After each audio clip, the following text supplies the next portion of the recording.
P4 అంటే డబ్బులు ఇచ్చేయడం, అందరికీ ఒక ఆలోచన ఉంటుందేమో. P4 అనేది చాలా చాలా కీలకమైనది.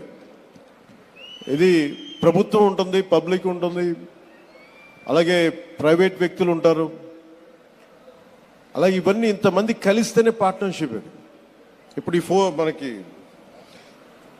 దీంట్లో చాలామందికి సగటు మనిషికి ఇక్కడున్న వేదిక పైన ఎవరు కూడా చల్మలశెట్టి సునీర్ గారు కావచ్చు, గోయంక గారు కావచ్చు, లేదంటే మన కృష్ణారెడ్డి గారు కావచ్చు, గౌరవ ముఖ్యమంత్రి నారా చంద్రబాబు నాయుడు గారు కావచ్చు, వేదిక పైన పెద్దలు ఎవరైనా ఉండొచ్చు, ఇక్కడ ఉన్న చాలామంది విశిష్ట అతిథులు కావచ్చు, ఐఏఎస్ అధికారులు ఉండొచ్చు, ఎవరికైనా సరే చదువుకునే సమయంలో, ఎదుగుదామనే సమయంలో అందరు చిన్న గ్రామాల నుంచి వచ్చిన వాళ్ళే, చిన్న చిన్న రాష్ట్రాల మారుమూల కుగ్రామం నుంచి వచ్చిన వాళ్ళే.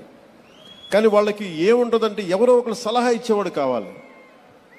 ఏదైనా నాకు అవుదాం, ఏదన్నా నా జీవితం మెరుగుపడాలి అంటే సలహాలు ఇచ్చేవాళ్ళు కావాలి. అది ఒకసారి మాట అవ్వచ్చు, లేదంటే ఒకసారి ఒక చిన్నపాటి ధన సహాయం కావచ్చు, లేదంటే చిన్నపాటి ఒక మాట సహాయం కావచ్చు.